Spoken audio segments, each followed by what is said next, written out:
jërë ngeen jëf salaamaaleykum mbokki Sénégal salaamaaleykum mbokki àdduna mbokk yi ñu ngi leen di nuyu saa su ne ñu leen daan nuyoo fii ci Sénégal Buzz 221 ni ñu koy defee rek di ànd ak yéen saa su ne ci li nga xamante ne moom ngeen bëgg ñu leen koy indil waaye tey mbokk yi ni ma koy defee saa su ne dugg naa fi nga xamante ni mooy Caaroy nag bu ñu ko waxee bëri na ay ndaanaan bëri na ay kilifa yi nga xamante ne ñoo fi dëkk waaye tey nag ma jéggi ñëw seet ci xale bi nga xamante ne yaakaar naa sénégalais xam nañu ko àdduna xam nañ ko ndax lu neex li nga xamante ne daan na ko def ci réew mi di ko bëggalee ñi nga xamante ni moo di sénégalais mbokk yi tey Nabou Leye laa leen seetsil artiste bu mag boobu nga xamante ne réew mi xam nañ ko sénégalais xam nañ ko dama koy bàyyi rek mu nuyoog mbokku internetu Sénégal Buzz 221 soxna Nabou maa ngi lay nuyu di la siyaar.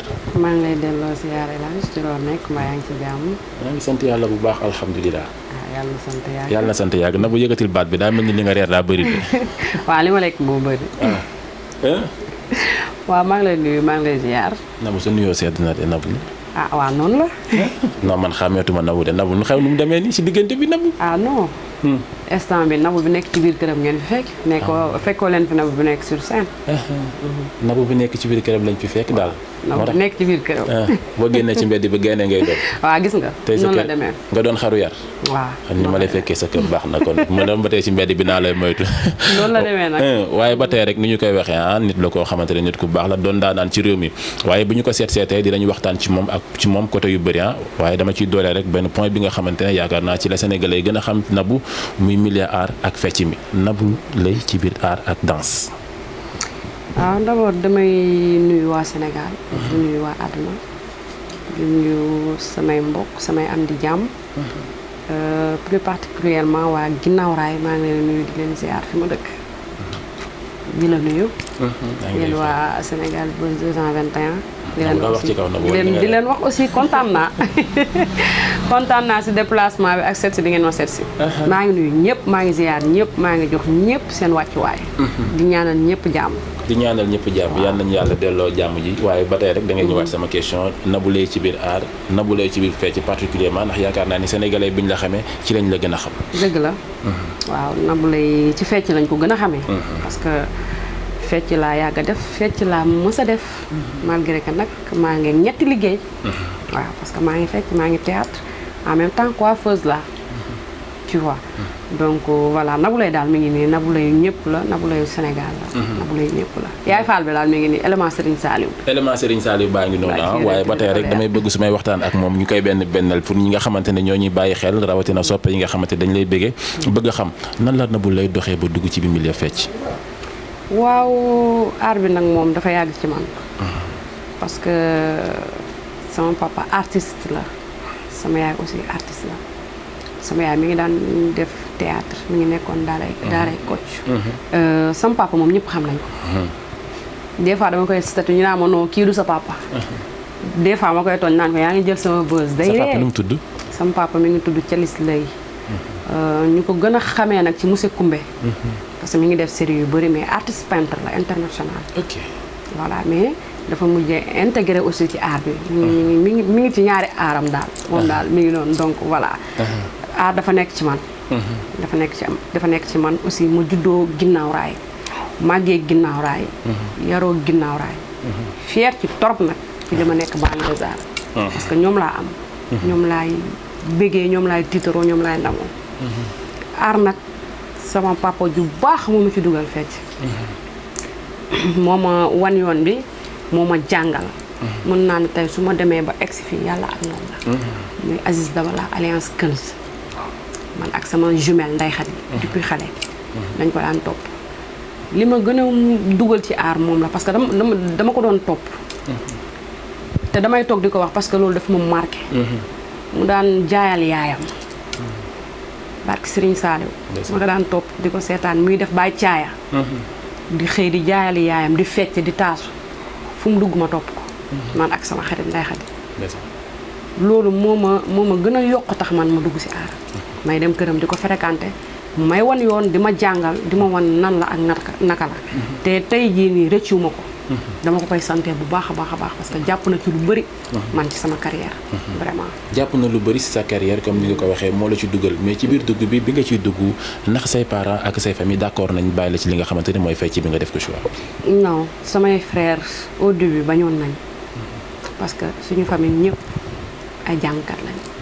ñoom aussi yàlla dafa dogal ma am frère yoo xamante ne duñu siggi xool nit duñu siggi xool nit dañoo am kersa ba mu ëpp man sama yaay man rek la am ci jigéen ñi ci des ñëpp ay góor lañ donc dañ ma ko doon tere di wax mais may naxtaan ak ñoom comme ñoom ñooy samay mag bu ñu waxee ak sama yaay day ñëw ci seen côté daf may tere man aussi mais ma nekk ci di naxtaan ak ñoom di ci liggéey lépp lu ma ci am tam ma ñëw indil ko sama yaay ndax man aw ma lu dul sama yaay musuma lekk bàyyi sama yaay musuma naan bàyyi sama yaay musuma dëkk bàyyi sama yaay fu ma mës a dëkk man ak sama yaay ñooy dëkk barki Serigne Saliou ma nekk ci di liggéey di ko jàppale mu dem ba si biir daal xam ne doomam tam lii la bëgg te mi ngi ciy liggéey gisu ci lu ko métti tamit parce que fu may dem ba ni ma toll ni magum jëm naa mais fu may dem da koy xam fu may dugg da koy xam bu ma waree joué ji da koy xam li ngeen fi ñëw nii sax xam na ko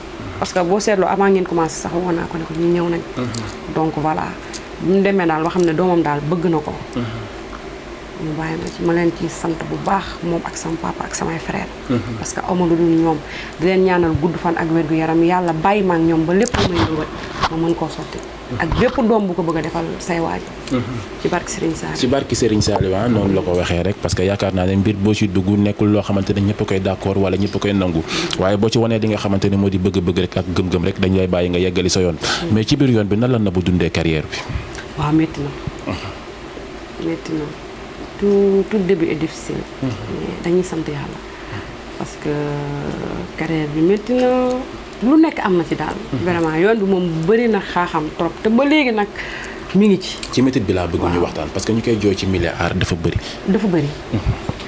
de un respecté wuñu fecckat yi teguñu fecckat yi fenn et pourtant fecckat yi dañoo gëm seen bopp ñu ci bëri boo leen gisee ay responsable lañ ay soutien de famille lañ barki Serigne Saliou ay soutien de famille lañ lépp lu ñu dem joué ji fecc ko buñ ñëwee indi nañ ko seen kër teg mais da ciy am ñoo xamante ne nii jàppewuñ fecckat dara comme xam nga des fois di nga dem programme dem jouer benn artiste bi mais li nga fa war a am amaana doo ko fa am des fois nga dem jouer benn artiste bi waxaale ak moom ak cachet mais bi nga pare boo paree danaan la voilà affaire nii la demee affaire nii la demee. kon xam nga dafa métti daal dafa métti. ñàkk respect bi seen diggante ak waykat yi ak artistes yu mag yeeg yooyu.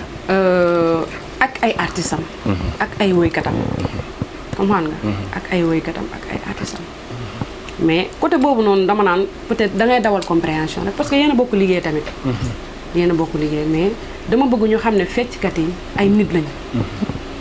danseuse yi surtout ñu jigéen ñi nag góor ñi sax amul problème parce que góor sax day ñafe day métti mais yenn métti yi góor mën a dékku jigéen mënu ko dékku amaana nag ay gaynde lañ ñu ngi ñàkkante mais pour ñu xam suñu gëdd xam ñun ñooy ñan parce que fecc lañ am aar lañ am dañ ko bëgg mun nañ dem defe leneen man dama yor salon gérante salon la benn salon bu ñu naan TMC Touba Mondial Cosmétique muy xëy liggéey ba ngoon jot ma wàcc mais dafa nekk ci man fecc dafa nekk ci man parce que dama ko xam depuis xale donc lii lañ am daal suñu liggéey la daal ñu gën ñu cee jàppale te nekkul dañuy fecc rek fecckat yi dañu bon parce que réputation boobu la fecckat yu jigéen ñi am dama koy dégg maa ngi ci YouTube bi damay gis bu nekk des fois damay toog reetaan damay dégg lan réputation fa lañ leen tapé ay fecckat yu jigéen ñi baaxuñu voilà ay mooy loolu daal jigéenu guddi lañ genre yooyu quoi ngeen baal ma ci kàddu bi bugguma ci yegg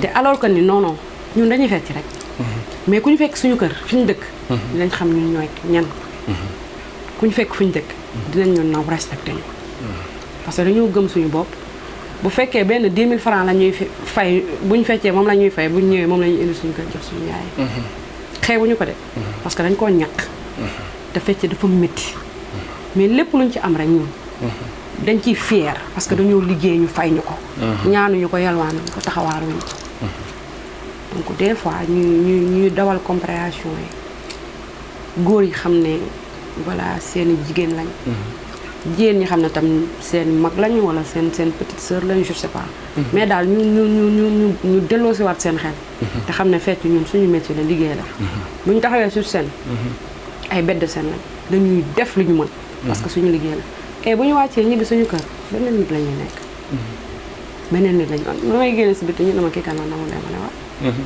damay xëy war a dem marché yor sama lekket génn ñuy reetaan pourtant dañuy def loolu noonu yëpp dañuy togg dañuy yàq dañuy bale dañuy raxas dañuy fo donc ay nit lañ comme ñëpp ay jigéen lañ comme jigéen yëpp juste que dañoo ku nekk ak li nga bëgg a liggéey ku nekk ak li nga opté ku nekk tamit ak voilà fi la yàlla teg donc dañ ñu koy nangul mais du question que ay fecckat nag baaxul non non du question que ay fecckat baaxul yaakaar naa mbir boo ci nekkee bala nga ci am lu la neex di nga ci am lu la nakkari lan la Nabou dund lu ko nakkari ci milieu art bi ci fecc bi lan nga si dund loo nakkari loo xamante ne marqué na la ba mënoo ko fàtte sa life fecc bi moom li ma si dund lu ma nakkari bëri na trop bëri na trop vraiment parce que bu ma fi nekkoon di ko wax du ma fi jógee mais man maa nekk loo nit koo xamante ne tey jii bu ma dundee lu ma métti suba ma fàtte ko xam nga lu tax sama xol moo mel noonu mais Nabou nag am na méthode yoo xamante ne non si inoubliable parce que yombut a fàtte man boog man ci lu ma mën a wax man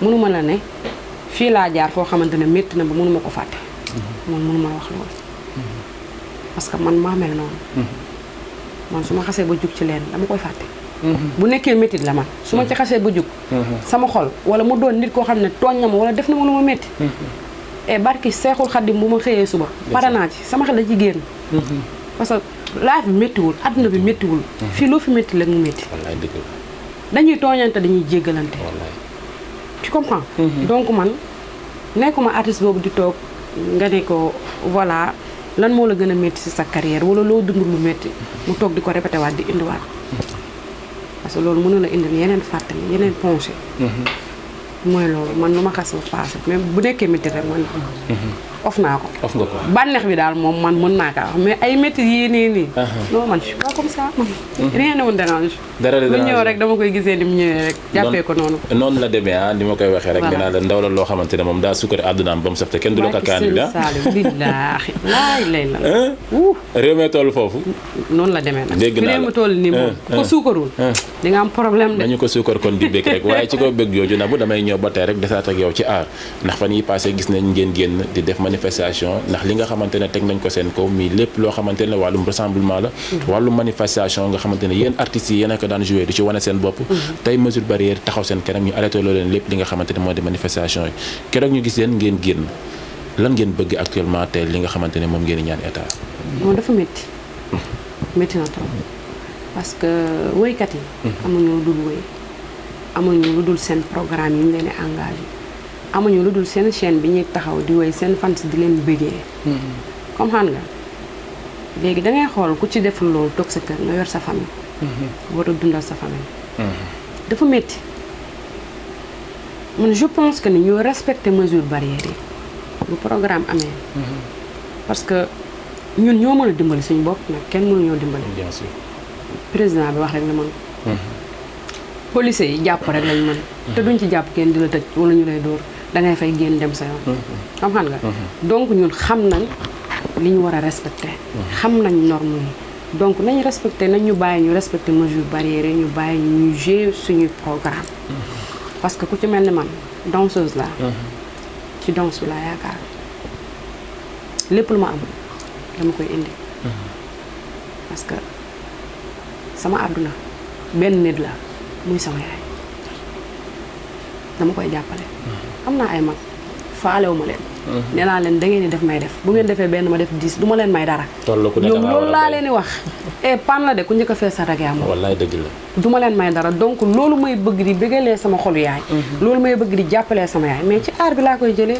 buñ ñu ko teree dañuy sonn dañuy sonn man bëgguma sama yaay jooti ma dara bëgguma mu manqué dara barki Seexul Xaddim léegi nag bu soxlawee dara ñëw laaj ma ko te liggéeyu ma sama xol du neex daf may métti parce que sama liggéey laay am parce que laa koy dimbalee comme xam nga samay am di jàmm samay nit ñi nga xam ne dañ may bëgg di ma gis di ma bégee samay fans mais damay ñëw taxaw ñu teral ma fecc ñu teral ma mais loolu noonu yëpp bu amul ñun dañuy sonn donc nañ ñu bàyyee ñu respecter mesures barrières yi ñu bàyyi ñu liggéey parce que lii dafa métti métti na trop dëgg la nag feebar la nekk na fépp partout dans le monde ñu ngi dund ak moom tey ji buñ sañoon mu jug fi ñu continuer suñuy activité mais comme yàlla dogal na nii la demee nañ jéem a xool nun ñuy jàppalee.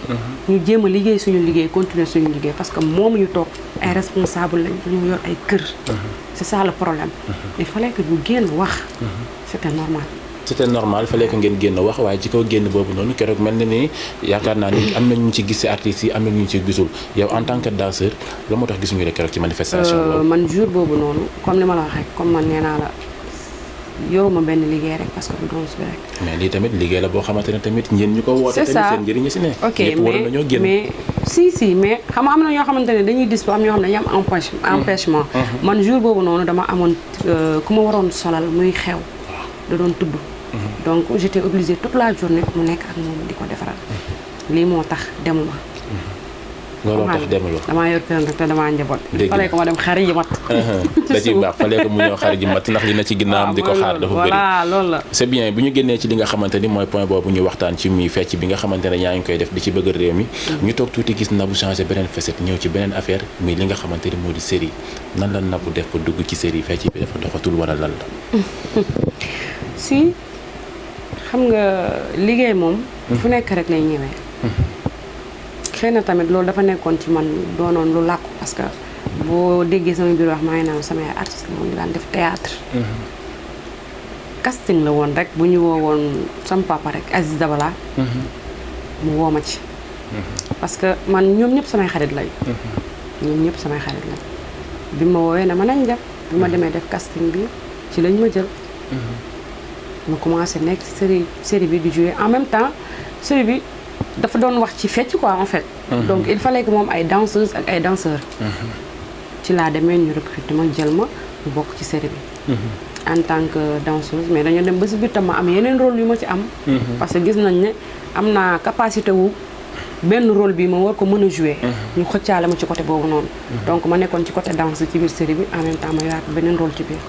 voilà c'est mu comme mel ça ni benn instant sénégalais dañoo xeet lu mel ni série bi daf la xaw a nëbb tuuti ci kaw danse parce que gisatuñu leen woon ci biir danse bi kon ça se voit que ni série bi moo gënoon a dox danse bi. non même pas xam nga série. tournage yéen kenn du leen wax tournage yi muy demee. tey jii mun nga engagé benn programme nga war a tourner tey. ñu ne la peut-être na xool ay 13 heures di nga pare. 15 heures di nga pare. mu dépassé loolu. donc doo mën a dem jouer ji te fii contrat la woon. contrat boo ko xasee ba signé da nga koy respecté. c'était ça mais n'empêche que maa ngi doon jouer waale.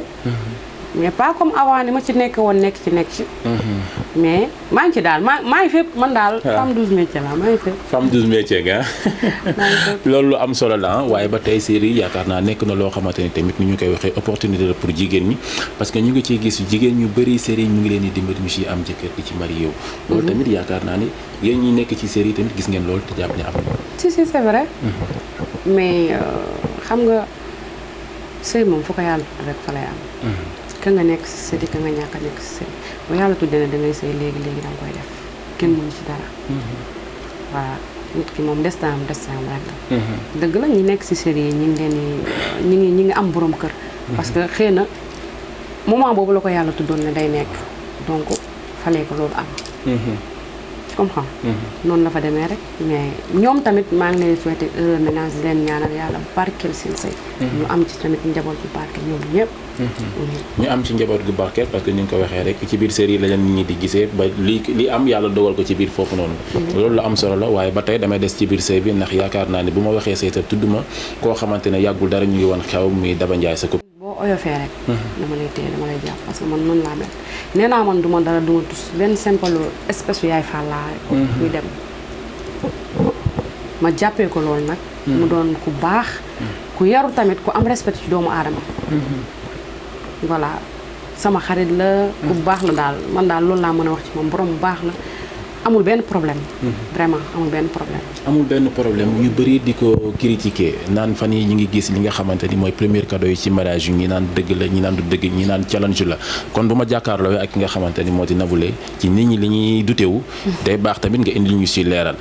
premier cadeau Daba Ndiaye bi sénégalais yi koy dute bëri na wala premier cadeau yi nga xamante ne gars yi ngi koy génnee fan yi millions yi bëri na trop man bëgg naa takk waaye ñemeeguma ndax li ma sama condamné feesagul lan nga may ñëwal développé ci loolu moom. xam nga Sénégal lañ nekk Sénégal du ko critique la. heure bu ñu xëyee ñu ngi critiqué mais lu yàlla may doomu aadama bi loolu mënoo ci dara boo dee wax fii ba ginnaaw suba tamit mais loolu la ko yàlla may loolu mooy wërsëgam nit ku nekk ak sa wërsëg mais man je peux pas comprendre ñu may nit ki 100 millions sax nga bëgg a ñëw ne 1 million lañ ko may critique ko wala lu tax ñu may ko pour lan ñuy may lii dafa ëpp lii dafa ëpp mais jigéen loo ko may jar na ko jigéen loo ko may rek jar na ko parce que jigéen mooy lépp jigéen mooy lépp man nag du mënuma critiquer man duma critiquer doomu aadama man ni laay dundee li may wax rek yaay Fall la aw ma problème critiquer wu ma kenn aw ma problème ak kenn Daba Ndiaye mais dañ ko may 30 millions mais ñu ngi critiquer naan voilà may ñu ko 30 millions mais Range lu muy jar waaw mais lim ko defal parure oram téléphone bi mu ko jëndal premier cadeau lim ko jox mais am na yenn yoo xamante ne boo ko totaalee nag di nga xam ne lii nag lii exact nag lii la war a mën a nekk donc pour ñu bañ fee nekk di lim ñu ne temps rek mu jeex mais bu ci nekk di critiquer di wax ku nekk sa wërsëg la ku nekk li la yàlla war a may dala koy may ku ci nekk sa wërsëg yàlla na la ko yàlla jox ci dara yey Seydina Muhammad man du ma critiquer doomu aadama li ma yéene sama bopp laa yéene samay morom c'est ça c'est ça loolu lu am solo la parce que indiwaat ci leeral pour sénégalais parce que critique yi bëri woon na pour fan yi torop mais naka ngeen dundee li nga xamante ni yaakaar naa moo wees seen diggante après mariage parce que mariage moom yëngal na réew dëgg la waaw mais comme avant rek niñ meloon rek comme que ay artistes lañ jàmm lañ sekk jàmm lañ mës a sekk donc après mariage bi aussi c'est la même chose jàmm la ñuy sekk niñ meloon nañuy melaat te moom vraiment du nit kuy changer ni mu meloon démb noonu la mel tey donc voilà ñun tam ñu fekk ci ko si rek nekk ci jàmm ànd ci jàmm ngeen fekku ci ànd ci ak jàmm ak moom waaye ba tax rek keroog moom ni ma koy waxee rek géejoon nañoo gis say pa waaye keroog moom da nga wane sa bopp ci xew mi lu waral loolu waaw daf ko jar daf ko jar moo tax ma def ko parce que xam nga ñun moom fecc lañ am li ma la wax rek mooy suñu liggéey waaw même bu nekkee suñu xarit ñu ñëw mariage am aussi da ciy baax ñu def prestation bégal ko seddal xolam bégalaale suñuy fans bégalaale ñu ñuy bégee ak ñu ñuy seetaan ak ñu ñuy bëgg voilà loolu waraloon daal ma def benn bu sew rek waaw loolu waroon nga def benn bu sew benn bu sew boobu noonu ba tey yaa ngi ay métiers yoo xamante ne xëy na bëri na du bokk ak fecc bi kese mais nan la fans yi ak soppe yi nga xamante ne ñooy xaar Nabou lan lañ mën a xaar ci Nabou ci andi fan yi di ñëw waaw maa ngi ci ay bagage maa ngi ci yoon te foog naa ne kuy yottu sa kët comme que corona bi dañoo xaw a tënk te ñu ngi nekkoon ci ay programme ak sam papa suñu papa sax laay wax ñun ñëpp muy Youssou Ndour commencé woon di juillet commencé am tournée nationale fii affaire yi nag ndok am ci muy Covid bi ñu arrêté woon ko de passage aussi dama ci nuyu waale Pa Moussa Sonko waaw sam papa sama xarit ku baax suñu frère la ñu ngi koy béggee waaw nit Baye Fall la ngi noonu nitu kase ngi noonu parce que dalay fekk yow artiste bu ndaw bi nga nekk ci ay problème wala nga nekk ci ay difficulté mu yëkkati la jàppale la du man rek maa ko wax te du man rek maa koy mujjee wax parce que am na yenn yoo xam ne ci xol la yàlla moo koy def si yow tey jii bu ma demee bay taxaw sur scène ci kaw scène Youssou Ndour yàlla ak moom la di ko ci sant bu baax di ko ci gërëm nitu kase la nit ku baax la ku am yërmande ku am yërmande surtout nag ci jigéen ku am yërmande ci jigéen moo tax nee naa ko day jéng rek mais du daanu du mës a torox parce que xolam la ko yàlla dafay chaque jour te dama koy ñaanal yàlla gudd fan ak wér gu yaram yàlla fayal ma ko parce que man xam naa ne mënu ma koo fay voilà ku baax a ngi noonu ku baax a ngi noonu ba tey rek Nabou gis nañ fi ñenn ñi nga xamante ne say mbokk naataango lañ ci fecc mi mais dañoo dem ba ci biir gis ñu dolli leneen ci fecc bi lu ci mel ni way wala taasu mën nañ ci cité ñaar ku mel ni Oumou Sow ak Ndeye Gueye ndax projet yooyu Nabou mi ngi ci boppam wala maa ngi ci incha allah mën nañ xaar tuuti daal benn single pour Nabou wala benn album pour Nabou xaar leen tuuti en plus deuxième édition anniversaire Nabou lay tam mi ngi ñëw xaar leen tuuti rek lépp ñoo ciy ànd bu soobee yàlla incha allah ñoo koy dox ba mu mat ñoo koy dox ba jour ba fii mooy Sénégal ñu yëngal Sénégal waaye dara du yomb yow fii la lépp di xewee fii la lépp di fee waaye ba tey ñu ngi waxtaan mais laataa ñuy gën a tënk suñu waxtaan ndax guddi na temps bi ñuy am xat na mais dafa am koo xamante ne mënuma ñàkk ñëwaat seen diggante muy Aziz Dabala lan nga ma mën a wax sa diggante ak Aziz Dabala kooku nee naa la sama papa la moo ma yar man ak Ndeye Khady sama jumelle. boo seetloo suñu koñ yi boo dugg see si bopp koñ bi kër Ndeye Khady ngay jot. boo rombee beneen koñ avancé tuuti sama kër ngay jot boo jubalee ci kanam kër Aziz ngay jot. mu nekk Baye Fall. nekk ñafekat nekk ku nangoo liggéey. depuis bi may nekk xale laa koy toog. gis nga man bu ma gisee nit ku fonk yaayam ku bëgg yaayam dama lay bëgg parce que damaa xam sama yaay ni mu mel ci man. damaa xam fi mu nekk ci man. nee naa ko dama koo bëgg ba dama koo ragal des fois sax daf may napp ma naan ko da nga xam ne dama laa ragal. tey jii ma daan dox di topp Aziz di suivre Aziz muy jaayal yaayam ndox. di ko jaayal saabu. di taasu. maa fekkee la police bëgg te man mii Nabou Leye maa fekkee. te sama seex bu seetaanee li dina ko seede ndax xam na li may wax muy Ndeye Khady. muy Ndeye Khady. sonn ci yaayam trop. ma naw ko ci loolu. bëgg ko ci loolu. barke Serigne Saliou. mu ñëw intégré wu suñu famille mel ni fii la dëkk. sama yaay Aziz gënal ko ay doomam. parce que bu ñu waxee xam nga lu muy wax Aziz li tax ma naw ko. waxtu julli fu mu jotee mu jug jàpp. jëbi laal suuf. moom da koy wax sax daal man lii tax ma gën a bëgg xale bi. barke Seexul Xadim mais nit boo ko xamul xamoo ko. li ma lay wax rek nit boo dox solul sa dàll. dugg biir koñam wala nga dugg biir këram. doo mën a xam mooy kan. sama diggante ak Aziz dafa bëri jaar-jaar bi dafa bëri. mën naa ne sama carrière ñëpp am na artistes yu ma nekkoon seen groupe et tout. mais moom man ak moom nii la daal c'est collé. mu nekk sama papa ma bëgg ko nag trop. mu nekk sa papa nga bëgg ko trop waaye xam nga ni fii Sénégal la for naa fi joué wu bay nag ñu ne ma ak Aziz moom daa am nu mu demee wala loolu am Sénégal lañ nekk nag man lu ma dama koy dégg naa nit ñi ne ma Aziz Dabala day jël Nabou Leye Sénégal bës nga nekk nag yaay leeral damaa for ci wéewu bay nag neew ma la nag yaa ko def mais Sénégal lañ nekk da ngay romb rek dégg lan nga ciy tontu sénégalais yooyu noonu wax loolu. non li ma wax rek nee naa leen Aziz sama papa la. waaw sama xarit la boo seetloo man ak moom dañu am complicité boo xamante ne même ci série bi sax di kon bi ñun ñoo ci gënoon def nii man ak moom. parce que loolu dafa nekk ci ñun dafa yàgg. sama papa la sama frère la sama xarit la. ku ma bëgg la ku ma fonk la. koo xamante ne dama ko jàpp. barki Serigne Saliou mais à part loolu moom leneen am. kon gars yi wax seen wax yooyu noonu loolu lan nga leen di wax ñoom. gars yi tout est possible c'est la vie de lu nekk mën na nekk. tamit kon loolu mën na nekk loolu mën na nekk. mais lu ne mën na nekk waaw àdduna la de te day dox. lépp mën naa ne. bokk ñu ndey ak baay aussi.